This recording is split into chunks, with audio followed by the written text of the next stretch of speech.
Pendant si longues années, il n'était qu'une légende urbaine sur les routes infinies du désert américain. L'histoire de David Miller a commencé comme un rêve de liberté et s'est transformée en cauchemar éternel gravé sur des cassettes vidéo que personne n'aurait jamais dû découvrir. Ce jeune homme de 28 ans était parti de Chicago à la recherche de l'aventure ultime sur la mythique route 66, mais ce qu'il a trouvé dans les profondeurs du désert du Nouveau-Mexique a défié toute explication rationnelle. L'histoire commence par un matin ensoleillé de juin 1999. David Miller, monteur vidéo dans une petite société de production de Chicago, réalisait enfin le rêve qu'il caressait depuis l'université, traverser l'Amérique des temps ouest sur sa Harley Davidson, en suivant la légendaire route 66. Il avait économisé pendant 3 années entières pour ce voyage, planifiant chaque détail avec une précision obsessionnelle qui impressionnait même ses amis les plus méticuleux. Sa préparation était remarquable. David avait créé un site web rudimentaire où il prévoyait de publier ses vidéos de voyage au fur et à mesure de sa progression. Il avait acheté une caméra vidéo professionnelle, des batteries de rechange, des cassettes DV de haute qualité, et même un petit trépied portable pour filmer les couchers de soleil dans le désert. Ses derniers messages sur le forum de motards qu'il fréquentait débordaient d'excitation pure, « Enfin les gars. Dans 48 heures exactement, je serai sur la route mythique. Direction l'ouest, direction la liberté absolue. » Le matin du 15 juin 1999, ses voisins de l'immeuble l'ont vu charger méticuleusement sa Harley Davidson Sportster rouge de 1997. David portait sa veste de cuir noir favorite, celle qu'il avait achetée spécialement pour ce voyage, un jean délavé parfaitement ajusté et ses bottes de moto en cuir brun qu'il chérissait depuis des années. Il avait attaché un sac de couchage militaire roulé serré à l'arrière de la moto, 2 grosses sacoches en cuir de chaque côté du réservoir, et sa caméra vidéo professionnelle dans un étui étanche noir qu'il avait fixé avec des sangles sur le réservoir. Sa petite amie Jennifer était venue lui dire au revoir depuis leur appartement. Elle semblait partager entre l'excitation pour l'aventure de David et une inquiétude sourde qu'elle n'arrivait pas à expliquer. Quelque chose dans ce voyage lui donnait un pressentiment étrange, mais elle connaissait assez David pour savoir qu'elle ne pourrait jamais le dissuader de réaliser son rêve d'enfance. « Promets-moi de faire attention à toi et surtout d'appeler tous les soirs sans exception », lui avait-elle dit en l'embrassant tendrement une dernière fois devant la moto.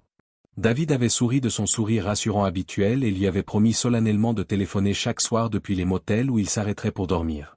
Il avait même donné à Jennifer une carte routière détaillée de tout son itinéraire prévu, avec toutes les villes où il comptait s'arrêter, les distances exactes et même les numéros de téléphone des motels qu'il avait présélectionnés. Les premiers jours du voyage se sont déroulés exactement comme dans les rêves les plus optimistes de David. Il appelait Jennifer religieusement chaque soir vers 20 h, débordant d'enthousiasme pour les paysages spectaculaires qu'il découvrait, les rencontres humaines authentiques qu'il faisait, et la sensation grisante de liberté absolue qu'il ressentait sur sa moto. Il lui décrivait avec des détails poétiques les petites villes endormies qu'il traversait, les dîners de bord de route où il s'arrêtait pour manger des hamburgers et boire du café, les couchers de soleil à couper le souffle sur les plaines infinies du Missouri. Il envoyait même des cartes postales depuis chaque arrêt important de son parcours. Springfield dans l'Illinois avec sa photo devant le Capitole de l'État, Saint-Louis dans le Missouri où il avait filmé l'arche emblématique, puis Tulsa en Oklahoma où il avait rencontré un groupe de motards locaux qu'il avait invités à partager leur barbecue dans un parc municipal. Sa dernière carte postale a été expédiée depuis Oklahoma City le 20 juin 1999 au soir. Jennifer l'a reçue 3 jours plus tard, et elle peut encore réciter par cœur le message enthousiaste que David avait écrit de son écriture énergique. « Ma chérie adorée, l'Oklahoma est encore plus magnifique que dans mes rêves les plus fous. Demain matin je traverse le Texas pour de bon et j'entre enfin dans le vrai désert, celui qu'on voit dans les westerns. J'ai tellement hâte de filmer mon premier coucher de soleil sur le désert du Nouveau-Mexique. La moto ronronne comme un chat heureux, le temps est parfait, et je me sens plus vivant que jamais. À très bientôt ma belle. Ton David qui t'aime. » Cette carte postale innocente et joyeuse était le dernier signe de vie que quiconque recevrait jamais de David Miller. Le 21 juin au soir, Jennifer attendait l'appel habituel de 20 h dans leur appartement de Chicago, le téléphone posé à côté d'elle pendant qu'elle regardait la télévision. 20 heures passèrent, puis 20h30, puis 21 h. L'appel ne vint jamais. Au début, elle pensa que David avait peut-être trouvé un endroit isolé sans téléphone, ou qu'il campait quelque part dans le désert loin de toute civilisation comme il en avait parlé dans ses dernières conversations. Mais quand le 22 juin passa entièrement sans nouvelles, puis le 23 juin également, Jennifer commença à ressentir une angoisse profonde qui lui nouait l'estomac. Elle connaissait David depuis 5 ans, et jamais, absolument jamais il ne disparaissait sans prévenir. C'était quelqu'un de méticuleux, d'attentionné, qui respectait scrupuleusement ses engagements. Elle appela tous les motels le long de la route 66 au Texas et au Nouveau-Mexique, donnant le nom de David et la description de sa moto rouge. Aucun établissement n'avait enregistré un David Miller, et aucun réceptionniste ne se souvenait d'avoir vu une Harley Davidson rouge avec un jeune homme brun aux yeux verts. Le 24 juin 1999, Jennifer contacta le commissariat de police de Chicago pour signaler la disparition de David. L'officier de permanence qui prit sa déposition, un homme blasé d'une cinquantaine d'années habitué aux histoires de couple, semblait peu préoccupé par la situation. « Madame, votre petit ami est un homme adulte et majeur en voyage d'agrément personnel. Il a parfaitement le droit de changer d'itinéraire, de prolonger ses vacances ou même de prendre une pause dans votre relation sans vous en informer immédiatement. » Mais Jennifer connaissait David mieux que quiconque au monde. Elle savait qu'il n'aurait jamais, au grand jamais, disparu volontairement sans prévenir. Il était trop respectueux, trop amoureux, trop organisé pour infliger une telle angoisse à la femme qu'il aimait. Quelque chose de grave était forcément arrivé sur cette route du désert. Frustrée par l'inaction et le scepticisme évident de la police locale de Chicago, Jennifer décida de prendre les choses en main avec la détermination d'une femme amoureuse qui refuse d'abandonner. Elle contacta directement et méthodiquement les services de police de chaque État que David devait traverser selon son itinéraire. D'abord le Texas, puis le Nouveau-Mexique, puis l'Arizona. Elle leur fournit une description physique détaillée de David, les spécifications exactes de sa Harley Davidson rouge, et l'inventaire complet de son équipement de camping et de tournage. Peu à peu, sous la pression constante de Jennifer et de la famille Miller qui commençait à mobiliser tous ses contacts, une recherche officielle inter-État fut lancée avec la coordination du FBI. L'enquête préliminaire révéla que David avait effectivement quitté Oklahoma City dans la matinée du 21 juin comme prévu. Un employé d'une station-service Texaco à la sortie sud de la ville se souvenait parfaitement d'avoir fait le plein d'essence d'une Harley Davidson rouge flambant neuve conduite par un jeune homme souriant qui correspondait trait pour trait à la description de David. « Il était super sympa, ce gars-là », témoigna l'employé aux enquêteurs. « Il m'a dit qu'il traversait le pays pour la première fois, qu'il réalisait le rêve de sa vie. Il était tellement excité qu'il rayonnait littéralement de bonheur. Il a acheté de l'essence, une bouteille d'eau fraîche, et des chips pour la route. C'était vers 8 heures du matin, et il faisait déjà chaud. Il m'a dit qu'il voulait rouler tôt pour éviter la grosse chaleur de l'après-midi dans le désert. » Ce témoignage situait David sur la route 66 en direction de l'ouest vers 8h30 le matin du 21 juin 1999. Après ce moment précis, David Miller et sa Harley Davidson rouge semblaient avoir été littéralement avalés par l'immensité impitoyable du désert du sud-ouest américain. Les autorités fédérales organisèrent immédiatement des recherches aériennes massives au-dessus de tout le tracé de la route 66 entre Oklahoma City et Albuquerque, soit plus de 500 km de route désertique.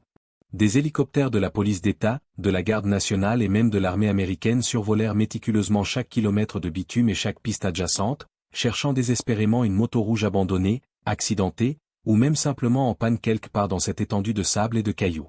Parallèlement aux recherches aériennes, des patrouilles terrestres composées de policiers d'État, de rangers, et de volontaires civils fouillèrent systématiquement tous les ravins, tous les canyons, toutes les formations rocheuses et tous les points d'eau le long de la route mythique. Ils vérifièrent chaque station-service, chaque motel, chaque dîner, chaque garage, interrogeant méthodiquement tous les employés et tous les clients qui auraient pu croiser David. Mais le désert du sud-ouest américain est plus vaste que plusieurs pays européens réunis. Ces espaces désolés s'étendent sur des centaines de milliers de kilomètres carrés de terrain hostile, parsemés de canyons profonds, de mésas inaccessibles, de formations rocheuses labyrinthiques où un homme et sa moto pourraient disparaître sans laisser la moindre trace visible depuis le ciel. Les enquêteurs explorèrent toutes les hypothèses possibles avec un acharnement méthodique. Accident de la route ? David était un motard expérimenté avec 10 ans de conduite sans le moindre accrochage, et les conditions météorologiques étaient parfaites ce jour-là. Panne mécanique catastrophique ? Sa Harley était en excellent état d'entretien, révisée entièrement 3 semaines avant le départ, et David emportait une trousse complète d'outils de dépannage. Agression criminelle ? La route 66 était généralement considérée comme sûre, David ne transportait pas de grosses sommes d'argent, et sa moto, bien que belle, n'était pas assez rare pour attirer les voleurs professionnels. Les semaines s'écoulèrent inexorablement, puis les mois, sans apporter la moindre réponse, le moindre indice, la moindre piste exploitable.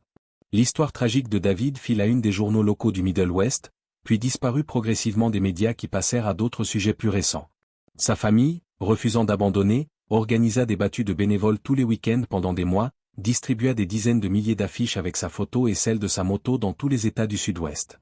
Jennifer, de son côté, ne se résignait absolument pas à l'inaction.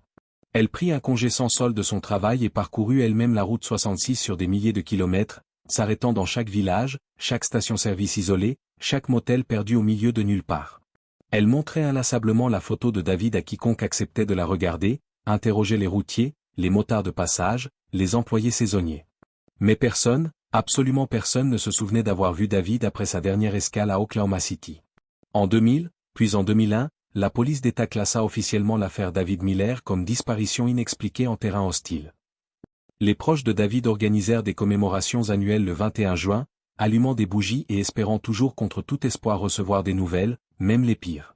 Mais les années passaient implacablement et l'espoir s'amenuisait progressivement comme du sable qui coule entre les doigts. C'était exactement comme si David Miller était sorti de la réalité quelque part entre Oklahoma City et l'infini, emportant avec lui tous ses secrets, tous ses rêves d'aventure et toutes les réponses aux questions que se posaient ceux qui l'aimaient. L'été 2005 fut particulièrement torride dans le désert du Nouveau-Mexique. La sécheresse durait depuis des mois et avait révélé des endroits habituellement cachés par la rare végétation du désert. Les niveaux des rivières temporaires avaient baissé drastiquement, et le vent constant avait balayé des couches de sable qui recouvraient normalement le sol rocheux. Miguel Hernandez, un rancher mexicano-américain de 62 ans, patrouillait à cheval dans ces terres près de la frontière entre le Texas et le Nouveau-Mexique, vérifiant l'état de ses points d'eau et de ses clôtures après des mois sans pluie. C'était un homme habitué à la solitude du désert, qui connaissait chaque rocher, chaque cactus, chaque formation géologique de ces 10 000. C'était une Harley-Davidson rouge, couchée sur le flanc droit, partiellement ensevelie sous 6 années de sable fin, de brindilles sèches et de débris végétaux apportés par les vents incessants du désert. Elle était située dans un endroit absolument impossible à voir depuis les routes principales, nichée dans un recoin du canyon que seuls les changements géologiques causés par la sécheresse exceptionnelle avaient rendu accessible et visible. Miguel Hernandez n'était pas un homme facilement impressionnable après 40 ans passés dans la solitude du désert, mais quelque chose dans cette découverte le mit profondément mal à l'aise. L'endroit dégageait une atmosphère étrange, oppressante, comme si quelque chose de terrible s'y était déroulé et imprégnait encore les rochers de sa présence malveillante. Il remonta immédiatement sur son cheval et galopa jusqu'à son ranch pour appeler les autorités, poussé par une intuition qu'il n'arrivait pas à expliquer mais qui lui disait que cette découverte allait révéler des vérités dérangeantes. Les premiers enquêteurs du bureau du shérif arrivèrent sur les lieux dans l'après-midi même, accompagnés d'une équipe technique et d'un photographe judiciaire. Ce qu'ils découvrirent dans ce canyon isolé les laissa littéralement sans voix et marqua le début d'une enquête qui allait révéler l'une des histoires les plus troublantes de l'histoire criminelle du Nouveau-Mexique. La motocyclette était effectivement une Harley-Davidson Sportster rouge de 1997.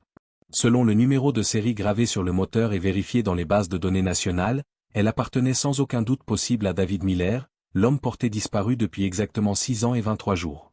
Mais ce n'était pas la découverte de la moto elle-même qui troubla le plus profondément les enquêteurs expérimentés.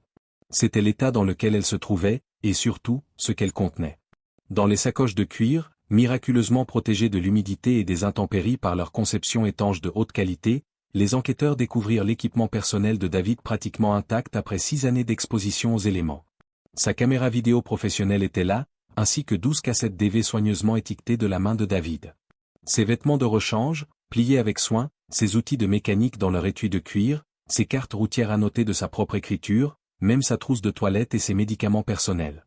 Mais David Miller lui-même n'était nulle part dans les environs. L'absence totale de restes humains près de la motocyclette posa immédiatement une question fondamentale qui allait hanter l'enquête. Si David avait eu un accident mortel à cet endroit, où était son corps? Si quelqu'un l'avait attaqué et tué, pourquoi l'agresseur avait-il pris la peine de faire disparaître le cadavre tout en laissant derrière lui une motocyclette de grande valeur et un équipement vidéo coûteux qui aurait pu être facilement revendu? L'examen technique minutieux de la Harley-Davidson révéla qu'elle n'avait subi aucun dommage caractéristique d'un accident.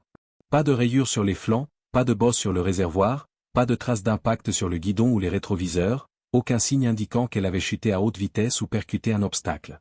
Elle avait tout simplement été posée là avec précaution, comme si David était descendu calmement de sa moto, avait retiré ses affaires personnelles de certaines sacoches, et avait mystérieusement disparu dans la nature.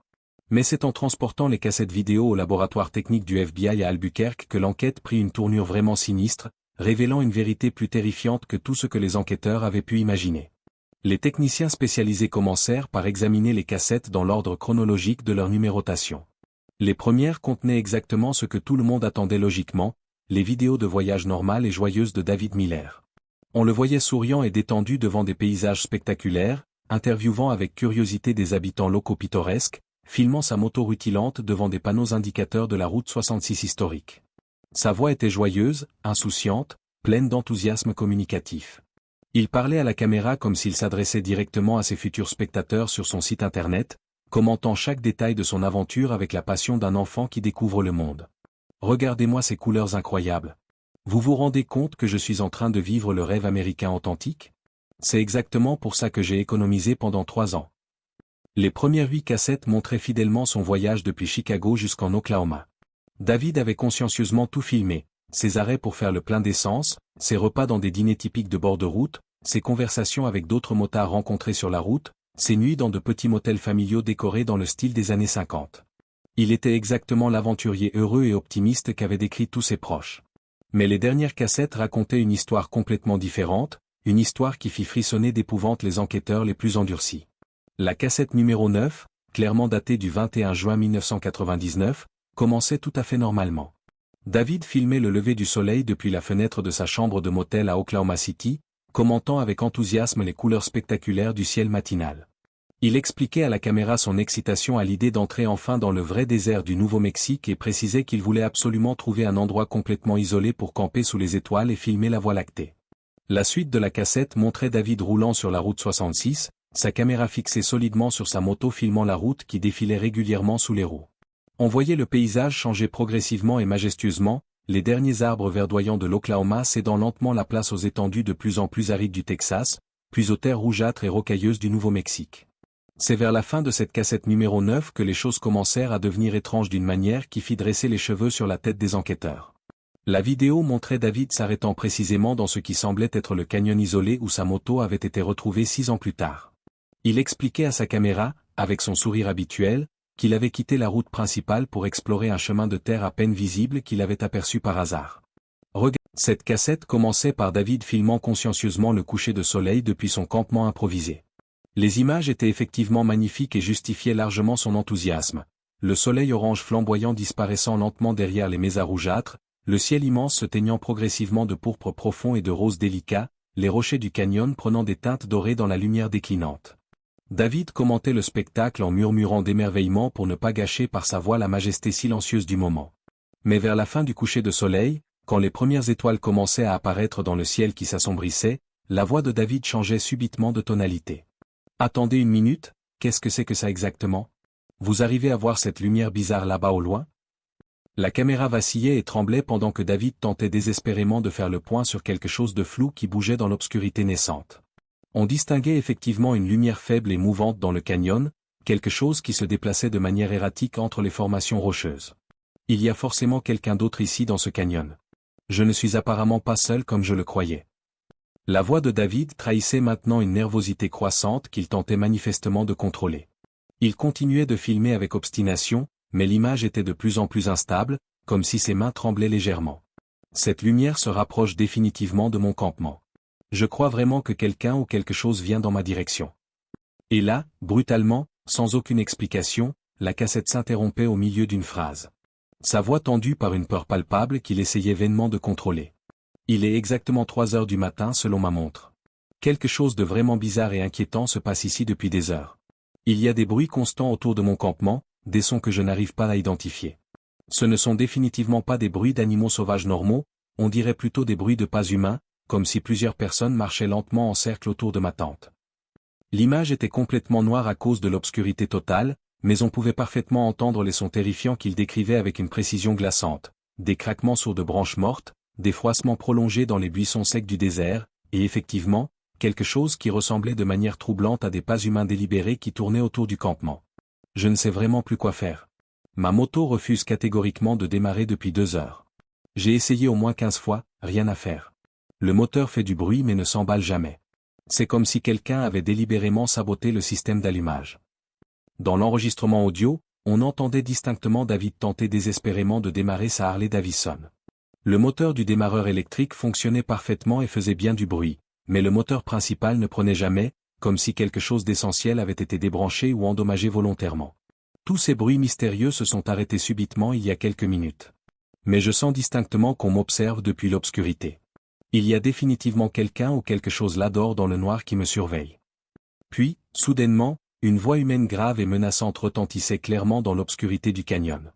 Ce n'était manifestement pas David qui parlait. C'était une autre voix, beaucoup plus profonde et rugueuse, qui semblait venir de l'extérieur de la tente. Sors immédiatement de là. Maintenant. David étouffait une exclamation de surprise et de terreur pure. La caméra tremblait si violemment qu'on pouvait percevoir sa panique absolue. Qui êtes-vous exactement? Que me voulez-vous? Qu'est-ce que vous faites ici? Aucune réponse intelligible. Juste cette voix inhumaine qui répétait, beaucoup plus fort et plus menaçante. Sors de ta tente immédiatement. Maintenant. Et c'est exactement là que la cassette 11 s'arrêtait brutalement. La dernière cassette, numéro 12, ne contenait que 15 minutes d'enregistrement, mais ces 15 minutes étaient les plus terrifiantes que les enquêteurs aient jamais visionnées. On voyait David sortir précipitamment de sa tente, sa caméra tremblante à la main. Il faisait toujours nuit noire, mais on distinguait vaguement sa silhouette paniquée dans la lueur vacillante de sa lampe torche. Il regardait frénétiquement autour de lui dans toutes les directions, cherchant désespérément la source de la voix menaçante. Il n'y a absolument personne de visible. Je ne comprends rien à ce qui se passe. J'ai pourtant distinctement entendu quelqu'un me parler. Puis la voix reprenait, mais cette fois elle semblait venir simultanément de partout à la fois, résonnant étrangement contre les parois du canyon comme un écho surnaturel et démoniaque. Tu n'aurais jamais dû venir ici, étranger. C'est notre territoire depuis toujours. David tournait sur lui-même comme un animal pris au piège, brandissant sa caméra et sa lampe torche dans toutes les directions possibles. La lumière de sa lampe révélait successivement son campement désert, les formations rocheuses menaçantes, les buissons épineux, mais absolument aucune présence humaine visible. Qui que vous soyez, montrez-vous. Qu'est-ce que vous me voulez exactement? Un rire résonnait alors dans l'obscurité du canyon. Un rire profondément inhumain qui glaçait le sang et donnait la chair de poule même aux enquêteurs qui l'écoutaient 6 ans plus tard dans la sécurité de leur bureau. Tu veux vraiment nous voir, petit homme? Très bien alors. Et là, pendant la dernière minute épouvantable de la cassette, l'absolument impossible se produisait sous les yeux médusés des spectateurs. Des silhouettes sombres et indistinctes sortaient lentement de derrière les formations rocheuses qui entouraient le campement. D'abord une seule, puis 2, puis 4, puis finalement une douzaine entière. Elle s'approchait avec une lenteur délibérée et terrifiante de David, formant progressivement un cercle parfait autour de lui comme pour l'empêcher de fuir. Dans la lumière instable et vacillante de sa lampe torche affolée, on ne pouvait pas distinguer clairement leur visage ou leur corps, mais leur forme paraissait étrangement déformée, pas tout à fait humaine, comme des cauchemars sortis directement des profondeurs de l'enfer. David reculait instinctivement vers sa tente, la caméra toujours allumée et enregistrant tout, sa respiration devenant de plus en plus saccadée et paniquée. Non, non, ce n'est pas possible, ça ne peut pas être réel. Les silhouettes continuaient à se rapprocher inexorablement. David abandonnait soudain son matériel et se mettait à courir désespérément vers sa moto, la caméra cahotant violemment dans sa main. On entendait ses pas précipités et maladroits sur les pierres du canyon, sa respiration haletante d'animal terrorisé qui fuit pour sauver sa vie. Puis un cri retentissait. Un cri absolument terrible, inhumain, qui résonnait interminablement dans le canyon comme l'agonie d'une âme damnée. Et la cassette s'arrêtait définitivement dans un silence de mort. Les enquêteurs qui visionnèrent ces images épouvantables furent profondément traumatisés par ce qu'ils venaient de voir. Que s'était-il réellement passé dans ce canyon maudit? Qui ou quoi étaient ces mystérieuses silhouettes démoniaques? Et surtout, qu'était-il advenu précisément de David Miller après ce cri d'agonie? L'analyse technique la plus poussée des cassettes ne révéla absolument aucune trace de trucage, de montage ou de manipulation. Les images et les sons étaient parfaitement authentiques selon tous les experts. David avait réellement vécu ces événements absolument terrifiants dans la nuit maudite du 21 au 22 juin 1999. Mais l'enquête approfondie sur le terrain ne trouva aucune explication rationnelle ou scientifique à ces phénomènes. Il n'y avait aucune communauté humaine, aucune habitation, aucune installation, pas même un ranch isolé dans un rayon de 80 km autour de ce canyon perdu. Qui donc avait pu terroriser David cette nuit-là avec une telle cruauté? Et pourquoi sa motocyclette, qui refusait obstinément de démarrer sur les vidéos, avait-elle été retrouvée 6 ans plus tard en parfait état de marche, comme si rien ne s'était jamais passé? Le mystère complet de David Miller reste entier aujourd'hui encore, 16 ans après sa disparition. Son corps n'a jamais été retrouvé malgré des recherches approfondies. Ses proches espèrent toujours désespérément des réponses qui ne viendront probablement jamais. Mais le désert impitoyable du Nouveau-Mexique garde jalousement ses secrets les plus sombres, et certaines vérités sont peut-être trop terrifiantes pour être jamais révélées aux vivants. Quant aux cassettes vidéo maudites, elles sont conservées dans les archives secrètes de la police fédérale. Très peu d'enquêteurs acceptent encore de les visionner. Ceux qui l'ont fait affirment ne jamais pouvoir oublier ce cri d'agonie de David Miller résonnant pour l'éternité dans la nuit éternelle du canyon maudit où les morts ne reposent jamais en paix.